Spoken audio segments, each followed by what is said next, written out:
Let's talk market fundamentals, and to do that, let me bring on board Ajay Srivastav, Chief Investment Officer with Dimensions Consulting. Ajay, morning. Thank you for joining us. Good morning. Ajay, again a different look. Mustache is gone. Looks like with market, you're also changing your looks.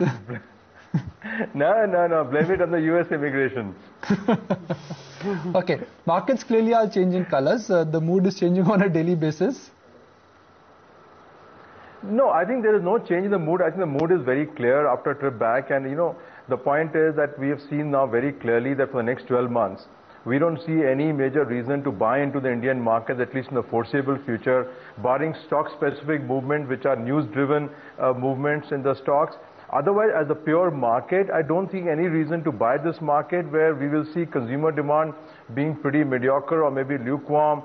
The government goes into the mood, and I'm not arguing again that people don't need to be fed, but the food security bill is going to cost a bomb. Maybe other steps are down the line. So what they will do is, to balance the fiscal, they will cut expenditure elsewhere, which means that the consumer demand is not going to pick up in the near future, neither investment demand is going to pick up. And therefore, we are looking at a cycle where, as an economy, we have kind of gone back, as somebody SMS to me yesterday, we've gone back to the 90s, where the joke was that Sanjay Dutt was in jail, Dalmia was the BCCI president, growth was 5%, Madhuri Dixit was the ace dancer, and of course Narayan Murthy back at the head of Infosys. So, that's a lighter tone, but the fact is that we have regressed a lot, and unless you have a very clear idea about the stock you're buying into, generally as a market, I don't see any reason to buy into this market. In the 90s, the golden period for the economy also came. So should we be prepared for that?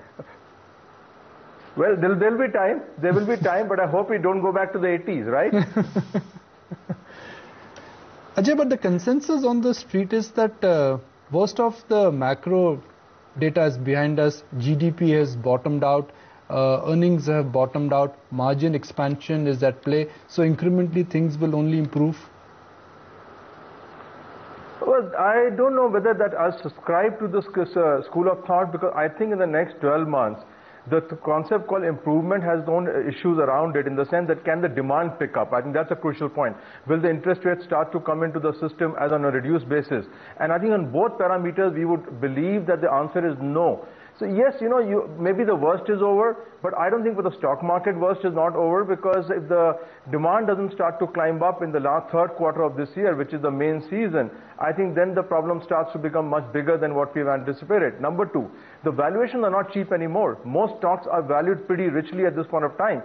So the gap that we saw maybe a year back in terms of value has disappeared today. We're talking of all major stocks. Look at the Sensex stocks. These are peaks of 30 and plus and above. So we are already factoring in a significant turnaround, not necessarily continuing the momentum. So bottoming out, yes, but look at the valuation, rich valuation vis-a-vis the bottoming out. So Ajay, what does one gear up for? A sharper correction before a bounce back? See, correction is a direct function. I think it's been said a number of times by everybody. Correction is a direct function of liquidity flows. I don't think if there's steep correction, Indians are going to buy into equity. I think by and large, for whatever reason, good or bad, right or wrong, Indians are sore of equity generally as a class. The issue is, if foreign money starts to go out or not start to come in, what happened to this market? So if there is a correction, and I'm very clear in my mind, if there is a correction of a significant kind, it will be a steep correction. I'm not talking a minor 30, 40 points, but if you're talking of a correction, it has to be steep or there will be no correction. So is a correction, there will be a steep 200 to 250 point correction minimum, or there will be a kind of an ambling away market of 30, 40 point plus minus. Ajay, there is a lot of skepticism, lot of under ownership, there is lack of participation, and historically when everyone hates a particular asset class, that asset class A bottoms out and then B resumes a bull market. So if I look at the sentimental argument for equities, it's quite supportive. No, I say that, sentimental argument is supportive if you're very, very stock specific. That's about, if you're at MNCs, if you are really looking at companies which are looking at takeovers or which are having open offers, yes, it's supportive environment. Looking at the dollar-based income kind of earnings, companies like pharma that we've seen, yes, it's supportive. But generally on a platform, the economy is not performing, and in an election year with a huge outlays which government will take out to kind of, It's rightfully so. The government has a right to go and win the elections, which they will do, but that's not necessarily good for the rest of the economy. So I don't know, sentimentally you may feel that yes it is, but I keep saying that the market is richly valued. You know, how do you find value in a situation where we got stocks mostly above 30p and our economy growing at 5%? Yes, the white money has come in and they have bought the stock. Doesn't argue the fact that sentimentally we should not take the index to 25,000 on a growth rate of just 5%. Sajay, on the way down, if the market is indeed headed lower, steeper correction or a slow grind down, which stocks or sectors do you think are going to assume leadership on the downside? You mean to say accelerate the fall? Yes. I think, you know, whatever it's going to be across the board. I don't think it's going to, maybe a consumer stock will remain out of the purview, consumer and pharma, but generally speaking, everything, if it goes, everything goes in the market, and you know, Aisha, you've seen enough of the markets to know that the good, bad, ugly, everything goes down. Maybe the ugly goes down more, but I don't think anything. You saw how richly the private banks were priced about 2 weeks back. They've grind down a little bit, 5%, 10% fall. Now, problem in the market is that 5 to 10% fall is now being ignored in the market. The fact is that the private banks have seen that fall in just 1 week now, including the bellwether HDFC Bank. So when the grind down happens, it's going to be across the sector. Private banks will not be immune to it. I don't think there is too much left in the capital goods sector to be brought down. I think the valuation is by and large at a point where if they go down any more, it's going to be 0 or 2 rupees shares, etc. And you've seen already JMR, GVK, etc., where the stocks have gone down too. So the question is, if the sell-off happens, they will sell off where they're making the maximum profit. The maximum profit is made in the Nifty stocks, the private banking stocks, the pharma stock. That's the maximum profit areas. So you will tend to sell out those stocks first and book your profits where you've got profits and liquidity. So unfortunately, the sell-off may occur first in the best performing stock rather than the worst performing stocks. So would you say it's time to book out of stocks like a Sun Pharma and Dr. Reddy's already? No, we are not saying you book out of it, but we are saying that be careful when you're putting new position around it. We are saying continue till the rupee-dollar situation does not stabilize. These stocks will do well, but you got to be clear that when there is a first sign of trouble, like you saw Ranbaxy, the first sign of regulatory trouble, you saw Wockhardt. First sign of regulatory trouble, the stock I think dropped some 20%. I couldn't see but about 20% in 1 day. That's the kind of volatility we're dealing with here. So, you know, if there is so much of conviction in the market, you should not see a stock like Wockhardt dropping 20% a day. You should not see what's happened to Ranbaxy in the bumper year of a pharma. It's gone down to, I think, historical lows, I guess. That's what it is right now, okay? So, it signals and tells you that the market confidence is only as much as the liquidity flows, and it's not based on fundamentals. First sign of trouble, you ditch everything in the stock and move out. So it's liquidity, liquidity, liquidity. I don't think fundamentals tell us to buy stocks at these prices today. Mid-cap consumer space is where all the action is. Yesterday it was Bata, last week it was Britannia, and 2 weeks ago it was Imami. You track that space with a magnifying glass. So what do you like from the mid-cap consumer space? See, as I said, we have taken a call about maybe a month and a half, 2 months back when I shared with you that we will now put most of our money or ours and advise customers to put money into very select companies, not necessarily all these companies. I think Bata was not on that list. It was Godrej Consumer was on the list, and the liquor companies were on the list. United Spirit was on the list. So, you know, of course, this Britannia was a news-driven item that there could be an open offer and so on and so forth. But I'm not sure fundamental drove the price up by 40%. The point is, it's a good space to be because one, there is a lot of investor traction. Number two is that in all the smaller companies, they're going to the rural markets and they're really getting into the heart of India and getting the market. Third is investor interest is very good. You saw the deal with Kevin Care with Chris Capital. Chris Capital is a very savvy investor. You must acknowledge that. So even they are acknowledging that this retail space is a good space to put the money and fresh money in today's day and age. So valuation-wise, takeover-wise, and number three, these are all smaller companies will all be ultimately taken over. You saw Paras, etc. to be taken over. They'll all be taken over ultimately. So it's a good play, a good buy. The question is, suddenly there may be a spot of 40%, which I don't know why it happened in Britannia. But the point, it's a good space to be in and stay there across the spectrum by and large. Yeah, the operating profit margins expanded by about 5% for the quarter gone by. So Ajay, what is the best way to approach these consumer stocks? Yes, they are expensive, but market history has often indicated to us that expensive or good quality stocks could remain expensive before they correct. See, you know, as I say, correction is a function of a large-scale sellout. I think I don't think the correction will come in this stocks based upon a PE compression for at least some foreseeable future, or unless there's a disaster result of the company coming out. And I think you corrected me by saying that the reason of the Britannia was maybe expansion of margin.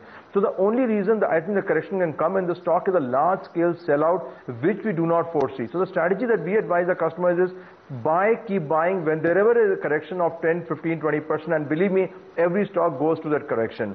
Okay, accumulate the stock and keep bringing an average down. We are not advising a sellout. We are not advised for the last 2 years, 3 years, I think. Consumers face sellout, and we keep saying buy, keep buying, don't buy in one day, etc. Yeah, you may have a higher price to go with, later on average it out, but keep buying, accumulating, and there will be corrections. Inevitably you'll get a lower price than what you got today, perhaps in maybe a fortnight from now. So accumulate but don't sell off. Accumulate but don't sell off is what we've been telling our customers the last couple of years, and same strategy applies today. Accumulate but don't sell off. Ajay, I want to discuss a specific stock with you, which is Maruti. Now Maruti came out with good set of numbers. They reported a strong margin expansion, but large part of the margin expansion was fueled by weakness in yen. Yen has strengthened again. Do you think it's time to book out of Maruti? Of course, yes. And I think more than the yen, I think what has been very palpable is that they had a huge, there was a stoppage in the factory. They had a huge volume expansion. If you look at the last 2 quarters, the volume also went up quite substantially, and this time the volume has been flat. So yen, as you rightly said, is a big negative, but I'm not sure how many months of supplies they're hedged and the forex situation is hedged. So yen might not come into play maybe the next 2-3 quarters if they're hedged adequately. But I think the bigger issue is coming up. Even Maruti is now for the first time facing a volume issue in the market. And I think that's where if one were to say, if you don't short the stock, at least you try to book the profit, because upsides are now getting limited in the best performing auto stock of this country. Ajay, what does one do with Infi, and does Mr. Murthy's comeback instill any confidence? You know, okay, the reason you're asking me should we buy Infi, the answer is no. I think the upside pop is over and done with. And I think we believe that the next quarter result will be far worse than what we had anticipated. So there's no reason to buy the Nifty at all. And as for Mr. Murthy, we all respect him. He's the guru of all of our people. But the point is, the fact that you have an organization of 150,000 people who doesn't have enough people to lead it, or at the lower end, tells you a story about the company. So why would you want to buy a company which neither has the leadership on the top in the sun and neither has the leadership in the bottom? You can't believe it that out of 150,000 people you couldn't find an EA in the company. Come on, that's something. Is it real, the fact that Infosys don't have a single person like that? If that is so, why are you buying the stock? At 2,700, I am not a buyer in the stock. I will see post-June, let's see how bad the damage is, but I believe the June result should be a little worse than what we all anticipated. The cabinet, of course, yesterday has also okayed and approved the real estate regulatory bill. Ajay, does this materially change anything for real estate companies, or their fate remains as is? No, it materially changes, and I think, you know, the bill may be a little far away because the cabinet approval and the parliament has to approve and notify the bill. But if you read the fine print of the bill, it fundamentally changes the way the real estate companies work. You know, DLF, Parasnath and Unitech, they cannot work on the model that they worked for so many years. 3 things are changing in that. One is they're saying, put the cost of construction in the bank. So you collect from the people, you put it in the bank, cannot use the money. Now that's not the way the people's money was used by these people. So the project used to take 6-7 years, again the commitment of 3.5 years. So it'll fundamentally change the way they work. And it's strongly negative for these companies because they have no other funding source. The next is sell at the, what is called the actual area you deliver, not the super area. You've seen the dispute with DLF. We own a couple of properties in those same thing. Artificially increase. After the project is complete, the builder comes and says, you got 10% more area. From where? No, we can't tell you. It's generally a super area. Now that was the major factor which they made money from. Now that goes out of the thing. Third is penalties for late. Unitech has got projects running for 7 years. Now with no penalties. Now 3 things will impact them, and therefore this is a major negative bill for these at least developers. But these stocks are already beaten down. I understand that you know, the regulatory bill will only make life slightly difficult for real estate companies. But even though we have a regulator in place, do you think these stocks will not move, or they will not react because no one owns them, no one likes them? I think they will crack, but the point is that there is a gap. You know, the bill has been approved by the cabinet, Nikunj. By the time it comes to the parliament agenda itself is so long and contentious, one doesn't even know whether the bill will get passed even before this government, the new government comes in. So the only caveat why nobody will react is that at least it looks a year and a half for this bill to come through, at least be notified. It's not that tomorrow morning the bill starts getting applied to these people. But otherwise, if the bill had applied tomorrow morning, I think you would have seen a major crack, because this changes the very fundamental basis of the biggest developers of India, the way they operate.